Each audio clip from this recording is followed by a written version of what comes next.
VikesNow. I am Dustin Baker. This is the first VikesNow show since the Bills incident on Monday with Damar Hamlin. And some of you may have seen this morning that we posted the Believe in Vikings show to this channel, and Brian McKinney addressed that aptly. And now I feel it's a little safer to talk about Vikings football. It felt very awkward and almost unprofessional to do it on video until today. We also got positive news about Damar that it seems his plight is heading in the right direction.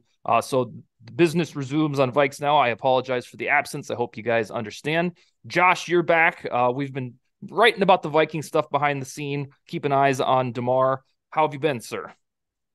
I'll be honest, the last couple of days have been very weird. Tuesday, woke up, didn't really feel like writing at all. Kind of Mm-hmm. stuck to basic Vikings news. Outside of that, I think I posted like 2 articles that entire day. So I kind of got in and got out, and just, it kind of just puts everything into perspective. Like, football is such a dangerous game, and I don't want to make this about me, but like, my immediate thoughts. I have 3 brothers that are very tied up into football right now. I have two Mm-hmm. that play, one at high school, one at collegiate level, then another one that's in a graduate program, basically to become a physical therapist. So he spent a lot of time on college sidelines, and my immediate thoughts was just like, damn, what if it was one of these guys Mm-hmm. that either had to have this type sort of help or had to give out this sort of help? And yeah, like, I'm just super glad that this is the scenario that's playing out as Hamlin's on the road to recovery, hopefully, and he can get back to some semblance of normal moving forward. So just super grateful this morning. Yeah, that some of the tweets from Rappaport where he seems mentally cognizant. That's super encouraging because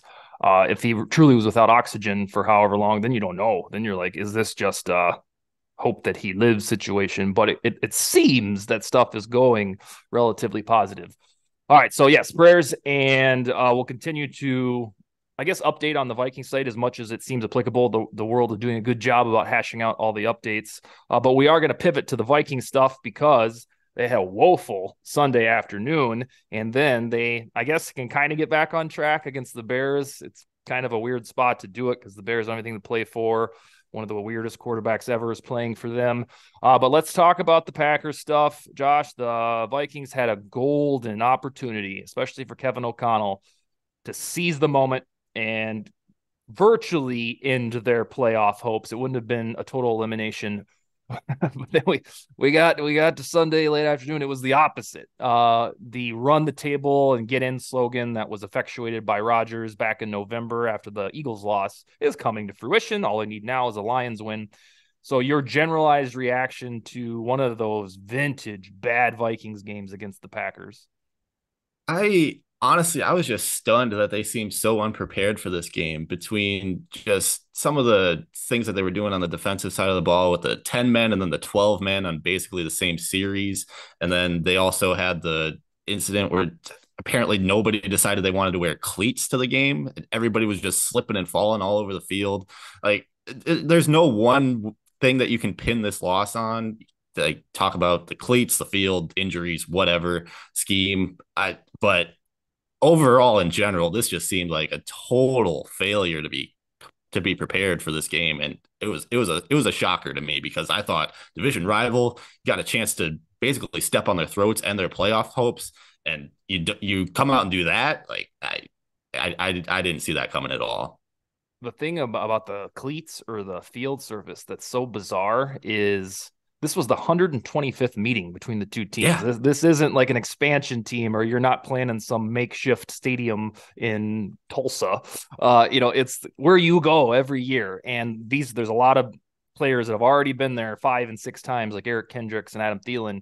And those guys, those very men were slipping. So I don't know why on earth. McKinney told us last night on this channel and on the Believe in Vikings show that players pick their own cleats. They get advice from the trainers, but it's up to them.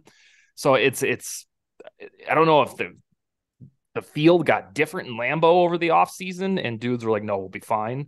But I have no earthly idea why that was such a problem. yeah. I mean, I get that trainers can only do so much towards recommendations, but your fellow teammates like Kirk Mm-hmm. Cousins, Eric Kendricks, Adam Thielen, those guys, like, if there's guys out there that seem unprepared, especially warm-ups, apparently there were people just slipping around, and that's when I think KJ Osborne finally changed his cleats. you got to be in these guys' ears, especially the younger guys like Jefferson, who's only been there a couple times, and I think the first time it was early on in the year, so it those same conditions weren't really a factor. So yeah, again, I was completely stunned that they decided to come out and play like that in a basically an elimination game for a division rival. So it sounds like you're more appalled than your usual self about this loss. What does it do to your revised temperature going forward on the Vikings? I mean, overall, I don't think it would have changed too much other than the fact that Brian O'Neill went down, Austin Yeah. Schlottman went down. So with that moving forward, I'm very cautious moving into the playoffs, especially if you do end up. We'll talk about this probably a little bit later, but if you end up in a wild card matchup with the Giants, Mm-hmm. I don't like that situation with the offensive line going against that sort of pass rush that's coming on at the right time here. And then moving forward, even San Francisco, Philly, like good luck staying in front of those guys with basically third stringers on the offensive line. I wrote about this and I think touched on it last night verbally on Believe in Vikings. The only solace that I have about Brian O'Neill going down and then Bradbury just being completely uncertain now, 5 weeks into this back injury, is this is the very reason you hired an offense first head coach, is that when shit Yep. hits the fan, it doesn't have to be like the Zimmer days where it's like, hey, we'll call Dakota Dozier to fix it when you know that won't fix it. On the other hand, you have a young, progressive, innovative thinker who specializes in offensive operations. This is like the Departed quote that you signed up to use your weapons. And so I think he should be a very adept character to get the best out of Oli Udo and Chris Reed now with a full week of practice. That's my solace. Now I know that Udo isn't going to be Brian O'Neill, but I think our hope is it doesn't collapse into one of those span of games where Cousins is just helpless, like the 2019 49ers playoff game when you were just doomed from the onset. Well, the Bears are next, sir, and they're 3 days away. I thought there would be a very ruckus debate about, playing starters or resting starters, but Kevin O'Connell seemed to put the kibosh on that Monday morning and said, "Oh, well, we're playing starters. Why wouldn't we?" I've hinted that I'm more of a rest the starters, especially after what happened to O'Neill, but I understand the aspect of getting the offensive line acclimated. Where do you stand on that? Yeah, I mean, I'm not super surprised that they're going to at least run him out there in the first half, but it's the 49ers game is afterwards, Yeah. right? So Mm-hmm. they're not going to actually know how that game's going to play out. Mm-mm. So that changes things a little bit. I thought maybe first half you run them out there if those games are going on at the same time. You look at the scoreboard at halftime and the 49ers are up by 20 or whatever, then you're Mm-hmm. like, okay, then maybe we don't need to play these guys anymore. Let's rest up for the playoffs. We gave it our best. Let's just get into the wild card round. But now I do think that you do have to kind of play these starters as it just it feels like a bad look to go out there and be like, well, sorry guys, we're settling for the 3 seed. We're not going to give this a shot. It's whatever. So I'm glad that they're at least going for it. Maybe if they start blowing out the Bears in the third quarter or whatever, that's when you see more Nick Mullins, Jalen Naylor, those sort of guys go out there and do their thing, give the guys some rest anyway. So hopefully that's what happens. We go into the third quarter and we're up by 3 scores or whatever, and we can pull the guys out and say, "Yep, we did our job. Let's hopefully get the Cardinals and David Blau to go out there and pull off an upset on the 49ers." But that's kind of where I'm at with it at this point. Where so I'm not going to be upset one bit if they play starters, which it sounds like they are. But I'll give you an example of how I live my life, and this is goes back to the Christmas season here. We went and picked out our Christmas tree from a Christmas tree farm in South Dakota right after Thanksgiving. It's our little annual family tradition, and this year, of course, they were more expensive. They were about 80 to $100 for the live ones that we usually get. And there was this one that was chilling by itself that was very attractive. That was $20. And I asked the owner of the Christmas tree farm, like, what's wrong with this one? He's like, I think it's damaged. And he's like, I don't want to sell somebody a bad tree, but he's like, it's $20 if you want to give it a whirl. And I thought about it. And then I said to my wife, if we do this one and we get it all set up and then it starts to wilt within 2 days, we're going to look at each other and go, this thing was only $20. What do we expect? That is how I perceive the Bears game in the second quarter. If something happens to Christian Darrisaw or Justin Jefferson and they're writhing in pain on the field, I'm going to say, well, of course this happened. You had the opportunity to rest the starters. What did you expect? This is probably one of the worst fields in the National Football League. We're risking injuries. So I guess I'm not, always play it safe, but when it comes to, I try to look at like, where am I going to be in 48 hours? Like, you really want to look back and be like, we opted to get Justin Jefferson injured right before the playoffs. And I thought that was what O'Connell would do because he wouldn't play anybody starting caliber in the preseason. But I think he wants the momentum and to get the offensive line right. So I think the debate is kind of moot. We keep saying maybe they'll hop out to a big lead, but when have the Vikings ever done that this season? It'd be kind of cool if they actually did. You mentioned Brian O'Neill. And there's a lot of, oh God, you talked about the gauntlet that they'll have to go through probably between the Giants, which feels certain, and then if things go according to plan, the 49ers and Eagles, and that's, Lions and Tigers and Bears, oh my type of feeling.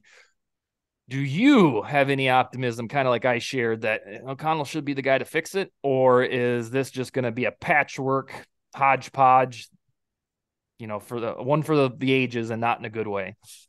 I I have my doubts just because Kirk Cousins isn't like your prototypical mobile quarterback where you can do a bunch of rollout stuff with him and just make some super creative play calls with him. He's at his best when he's able to stand in the pocket and just fire away.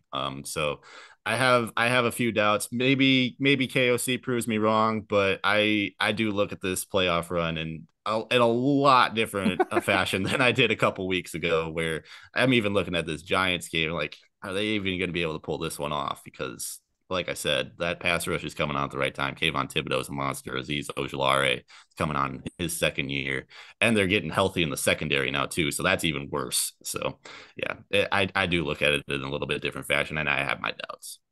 The the Giants one is so, and we'll have all week to prepare for it, or at least talk about it. It's so sketchy because you just don't know if the buffoonish brand of Vikings that we saw the first Yeah, half against the Eagles, the entire game against the Cowboys, what, 2 hours and 45 minutes of real time against the Packers. You don't know if that's going to show up. That DNA clearly lives in their body. And, I predicted last night that I think it'll actually be the first time we see a complete game for the Vikings is that round one of the playoffs because we haven't seen it at all. And that doesn't mean they're going to Super Bowl or anything, but it means that I think, doggone it, there's got to be a complete game, and it would make sense that, oh, well, of course, we got to the postseason. It was the first game that we actually played like a full club. We didn't have a third quarter nap. So that's kind of, I think that's what I'll settle on. It really doesn't matter what I see this week. The only thing that's petrifying is, God, if they go in and lose to the Bears with their starters, and Peterman looks like 350 yards, two picks, and a rushing touchdown. Oh boy, that'll feel like a 2004 Tice team where they're kind of backing into the dance. I don't think that'll happen, but that's just kind of the Vikings theme paranoia that we have. All right, so I got the Vikings 24-12 and just a boring, sloppy Soldier Field game between the two. What did you have? 28 to something? I had 27-10 Vikings. I do think that they're going to jump out to a lead here. Nathan Peterman probably throws a few interceptions in the first half, and they're able to cruise into the fourth quarter with a win. Hopefully, get some of those starters out of the game early too. Amen. All right, the last thing I want to talk to you about is the offseason, for better or worse, is getting close. It could be arrive for the Vikings as soon as a week and a half. It could be February 13th. We shall see. But there's going to be a lot of interesting talkers that I don't know that casual Vikings fans are prepared for, and they involve the large contracts of veterans who are getting long in the tooth. I need to know from you, sir, how different do you think this roster was going to look, especially pertaining to familiar names, when September rolls around? I think there's going to be a few moments this offseason where fans kind of have to deal with some shock with some of the moves that are going to happen. I know I talked a couple weeks ago about Adam Thielen and him probably being able to be a wide receiver 3 moving forward. I'm not even sure I believe that anymore because the last couple weeks have been just absolutely awful for him. I know probably playing in Lambeau without cleats probably played some sort of role in that last week, but I do think that they're moving forward. There's going to have to be some conversation of what they do, especially with some of these cap hits like Kendricks, Thielen. They have some pretty massive cap hits moving forward especially for the role that they've been playing over the past month or so, and Mm-hmm. even the entire 2022 season that haven't really lived up to those deals. So there's going to be some pretty difficult conversations, I think, between are they going to take pay cuts? Are we going to have to trade them? Are we going to basically just let them go? And maybe we even see some of them retire because Mhm. it's been a pretty rough go in 2022 for a lot of these guys. So you're thinking of a large facelift, whether that's Cook, Thielen, Kendricks. That's what you're kind of see on the horizon. Yeah, I think that yeah, I think go ahead. I do think that Dalvin Cook might be the one exception to this rule, just because I think he's been pretty decent so far this year, and especially if you're getting rid of Madison already, like you're gonna need some sort of veteran Mm-hmm. presence in that backfield. Okay. The last thing I want to mention about Thielen as WR2, the biggest problem here is that now we know Justin Jefferson. 3 years, we know how good he is. I think it's safe to assume that there's going to be about 2 or 3 quiet games per year where the defense sells out to contain him. And when that happens, you need one guy and then TJ Hawkinson to right the ship. And we thought on September 10th, that would be Thielen. But he hit a wall. At least, unless he's hurt and not tell anybody, he's hit a wall that none of us really saw this abrupt. Of course, it was coming. But yeah, and so you, therefore, in addition to Hawkinson's targets, in those 2 or 3 games where Jefferson is a footnote because there's 2 or 3 dudes on him, you need a guy who's good. Like, you need your T. Higgins or whatever. You need another dude. And I think Kwesi Adofo-Mensah will recognize that, whether it's a free agent or a rookie. Vikings fans love new receivers, so it'll be a fun offseason in that vein. All right, you got 27-10. I got 24-12. We'll be back in 1 week to talk about the upcoming postseason. You got anything else, sir? I think that's it. Prayers up for Damar Hamlin. Oh, absolutely. All right, guys. We'll talk to you, or Josh will talk to you next week, and I'll be back tomorrow to preview more of the Bears game. Skol, baby.